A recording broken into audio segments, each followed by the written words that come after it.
Vamos falar agora sobre esquizofrenia paranoide, né, que, a pedido, né, e que é conhecida desde o final do século XIX, início do século XX, os trabalhos de Kraepelin, que descrevia 4 grandes grupos, né, de esquizofrenia, 3, né, basicamente, que é a esquizofrenia paranoide, a esquizofrenia hebefrênica e a esquizofrenia catatônica, e a esquizofrenia simples, que é quando não tem nenhum dos sintomas característicos da hebefrênica, nem da catatônica, nem paranoide, né?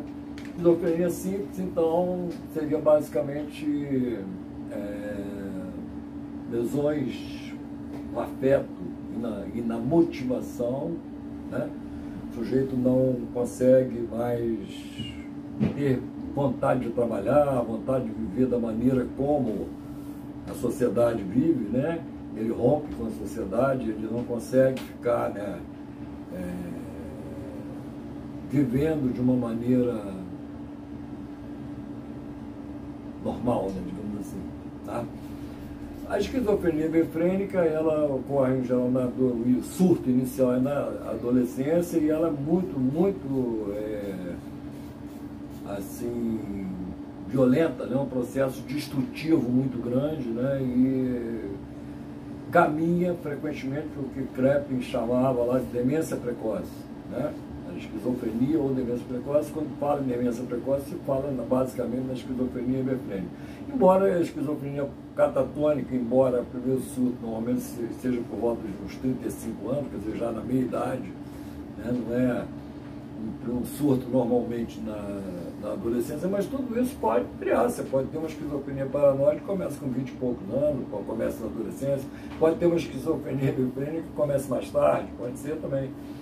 Tem misturas, né? tem mosaicos, né? tem interseções, borderline, como a gente já falou, das estruturas borderline, né? Dentro das esquizofrenias. Então, é preciso ver cada caso e conhecer cada personalidade, cada problema e cada situação que levou aquela pessoa a apresentar aqueles sintomas, tá? Então, esses rótulos nós usamos para facilitar o estudo, né? E também nos dar mais familiaridade com o problema. Mas a esquizofrenia paranoide, que é o nosso objeto de interesse hoje, né? A esquizofrenia paranoide, ela caracterizado, os sintomas mais frequentes e mais emblemáticos da esquizofrenia paranoide são os distúrbios do juízo, né, de realidade, né? Então, os famosos delírios. Dentre os delírios, são 2 tipos de delírios que são mais frequentes. O delírio persecutório, muito mais frequente, é o mais frequente, disparado que tem, o sintoma mais frequente que tem na esquizofrenia paranoide é a pessoa se sentir perseguida, né? Tem uma música do Marcelo Nova, Joana d'Arc, né, em que ele diz que ele está sendo perseguido pela CIA e pela KGB, né? Então, CIA, Rússia, União Soviética, União das Repúblicas Socialistas Soviéticas, na época da música, né, e mais a CIA, os Estados Unidos, estão perseguindo o sujeito. A primeira conclusão que a gente chega é a respeito da importância dessa criatura, né? Quer dizer, verbas, né, dos Estados Unidos e verbas, né, da União das Repúblicas Socialistas Soviéticas são usadas para ficar perseguindo essa criatura. Então você vê que tem um ganho, né, secundário na onipotência infantil. Então essa pessoa é extremamente poderosa, onipotente, ao ponto, né, de suscitar perseguições vindas do serviço secreto dos Estados Unidos e da União Soviética. Tá? A KGB e a CIA estão unidas no sentido de persegui-lo. Tá? Então, esse objeto persecutório, né, ele é criado, né, por motivos emocionais, né, por motivos afetivos, dentro da estrutura interna do paciente, que está lá com a autoestima muito abalada, o amor próprio muito abalado. E os problemas, né, nesse nível, né, há uma regressão ao período em que o bebê se relacionava com quem? Com a sua mãe.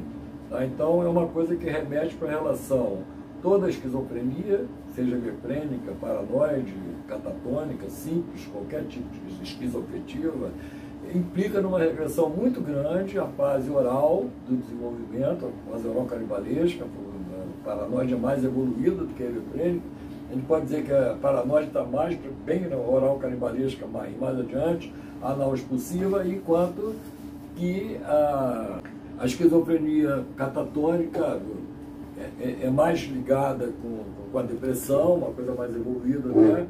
E a esquizofrenia epiléptica é mais regredida, você está numa fase oral, né, de sucção e oral canibalesca inicial, e com a questão de ser devorado muito, muito premente, muito forte, né?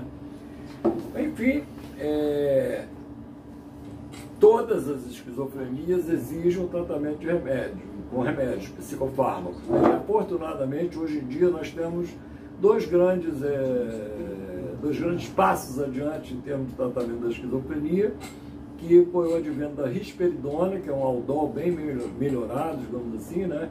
E, mais modernamente, da clozapina e, finalmente, da olanzapina, que é um psicofármaco extremamente útil no tratamento da esquizofrenia. A esquizofrenia mantém sob controle e até conseguindo trabalhar, conseguindo ter uma qualidade de vida muito melhor do que que os esquizofrênicos tinham antigamente, depois do advento da olanzapina. Não que seja uma panaceia, muitos pacientes também não conseguem melhorar mesmo o suficiente, mesmo tomando 20 mg de olanzapina, né? Mas a maioria dos pacientes que tomam olanzapina tem realmente uma resposta bastante superior ao que existia antes do advento da olanzapina, tá? Então a risperidona é um grande passo adiante e a olanzapina muito, muito mais forte, né? A melhora produzida pelo uso da olanzapina. A esquizofrenia paranoide, ela tem essa característica, então, do delírio persecutório, tem a megalomania, né? A mania de grandeza, é importante também, né? É menos frequente do que o delírio, bem menos frequente, mas também tem uma certa frequência, e fica visível o cara afirmar, né, que ele é Pelé, ou que ele é Napoleão, que ele foi o fundador do Instituto Brasileiro do Café, né, que ele é o supervisor do Supremo Tribunal Federal, então por aí, né, o poder moderador é ele que faz, né, que ele é o comandante em chefe do Exército, tal, né, da Marinha, da Aeronáutica.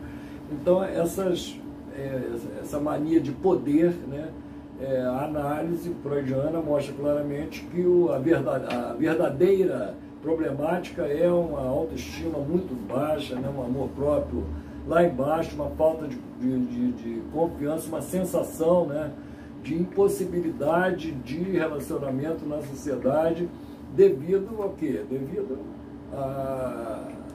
a maldade, né, digamos assim, do meio, que o paciente não tem como se defender, tá?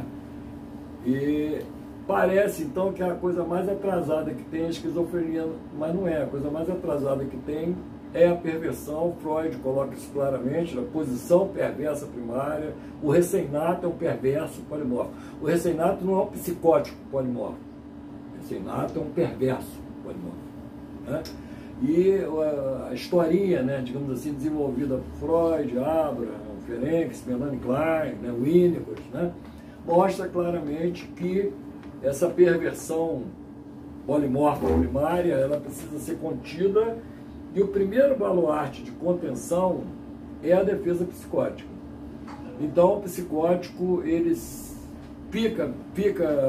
faz objetos persecutórios, ele se tranca no quarto, fica delirando, alucinando, mas ele não se envolve em atuações perversas também fora da realidade, porque realmente não é possível, né, você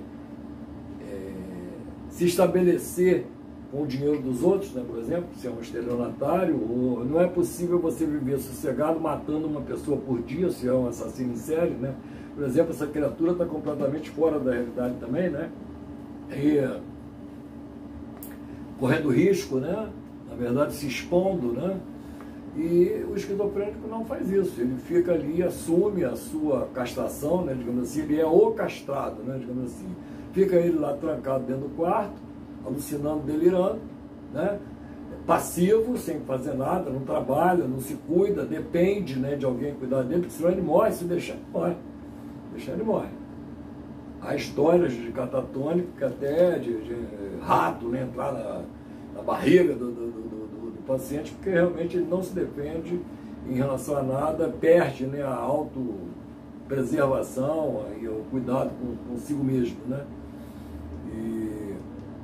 E essa situação, por exemplo, do delírio persecutório, o poder do objeto perseguidor, né? O poder do perseguidor é dado, na verdade, pela própria estrutura do paciente. É ele que dá o poder para o perseguidor, né? Mas fica ali entre ele e o perseguidor, e ele usualmente, embora seja relativamente frequente ter um escape perverso, né, de atirar em alguém, de cismar, né, com alguém, agredir alguém, por achar que aquele é o grande objeto perseguidor, é o mentor de todos os objetos perseguidores, né? Enfim, é isso, existe esse problema, e esses pacientes precisam, antes de tudo, tomar remédio, mas assim, uma coisa que na minha época de residente, né, no início da minha atuação como médico, internato, né, residência, havia ainda, né, as ressonâncias dos trabalhos maravilhosos feitos por grandes psicanalistas como John Rosen, doutora Secherai, né? Mais tarde eu conhecia Tusti, o autismo, né? Grandes, Lang, muita gente boa, né? Bob, Bion, muita gente que trabalhou num referencial psicanalítico abordando os pacientes psicóticos e com relatos, né, de desenvolvimentos teóricos, né, bastante convincentes e úteis para quem pretende circular bem por essa área da saúde mental, né? Encerrando o que a gente viu hoje sobre a esquizofrenia paranoide, eu diria que psicoterapia psicanalítica, orientação freudiana, winnicottiana, bioniana, secheriana, né, para esses pacientes, e tem o Benedict lá, da Suíça, um trabalho maravilhoso também, e muita gente que trabalhou e deixou um legado para as próximas gerações, que a gente espera, né, que esse legado seja retomado, seja continuado, que o caminho é por aí, né, de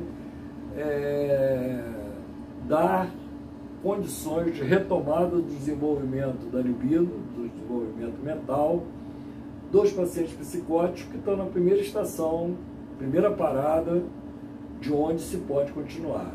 Pra vocês terem uma ideia, se é um perverso, por exemplo, ele primeiro tem que ir para a primeira parada para depois ele poder continuar. Senão ele não tem a menor condição dele continuar.